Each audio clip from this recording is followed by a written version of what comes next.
Every day, women are abducted, tortured, and killed across the Americas just because they're female. It's called femicide, and as you saw in our last story, it's practically a way of life in Mexico and other Latin American countries. According to the United Nations, femicide is considered to be the second highest cause of death in women in Honduras. For a closer look at this issue, Amanda Klasing is with us.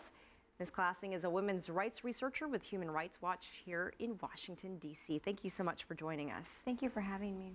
How many of these murders can be attributed to the drug violence across the Americas? And then how much of it can be attributed to the so-called Latin machismo, the cultural view toward women?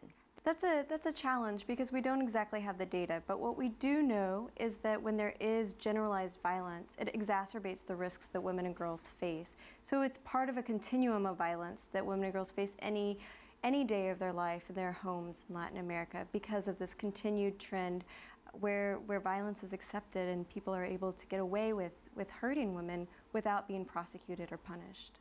Well, what is the difference between the femicide in the Americas and Latin America compared to what we hear about in the Middle East or in Southeast Asia, the honor killings we hear about?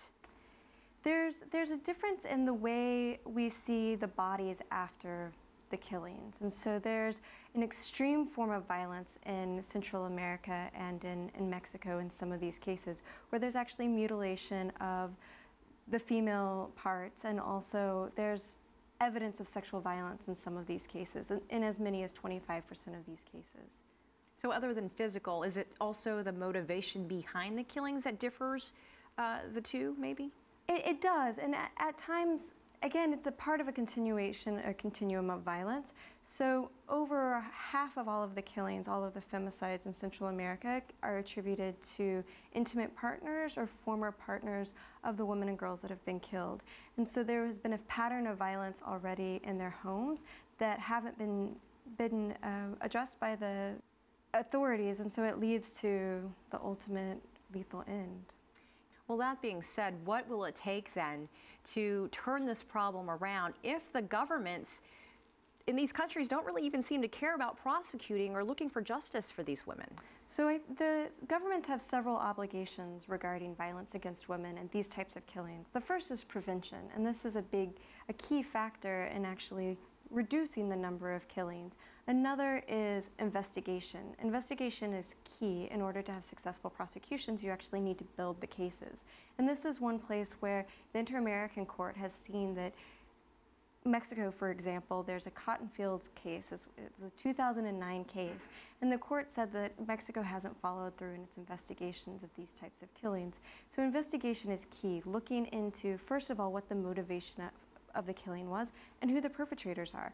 With a really strong investigation, then you get to the third obligation, and that's punishment.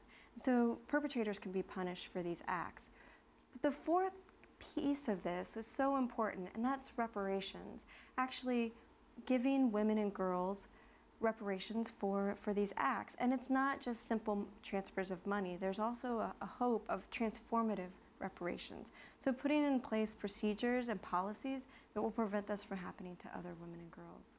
Well, how are these murders classified as femicide? Is there a way that it gets put into a category once the crime happens? And how do you know that what is being reported is a femicide?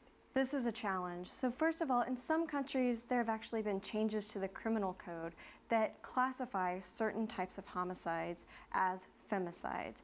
And it depends on the country, and this is one of the things that women's rights advocates complain about, is that there's not a consistent definition of femicide across criminal codes in the region.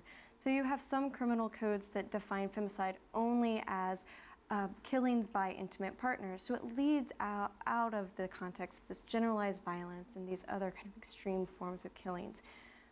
But with that aside, how you actually are able to classify them is by the investigation. If the police are not taking this seriously and aren't looking for evidence that this was a killing, a gender-based killing, then we'll never actually know. It's never going to be correctly classified. What about worldwide? You know, we're talking about Latin America in particular, but do women still have a long way to go globally? Unfortunately, we do. The fight has really produced some great results, and so we're seeing stronger laws, stronger awareness on the part of policymakers and lawmakers, the need to protect women and girls, but there have also been some retrenchments in rights over the past few years. And so this is certainly not a revolution that has seen its end. So women and girls throughout the different regions face particular threats, but at the end of the day, violence against women in all regions continues to be a major threat in women and girls' lives. Okay, Amanda Klasing, thank you so much for your time and for your insight. Thank you.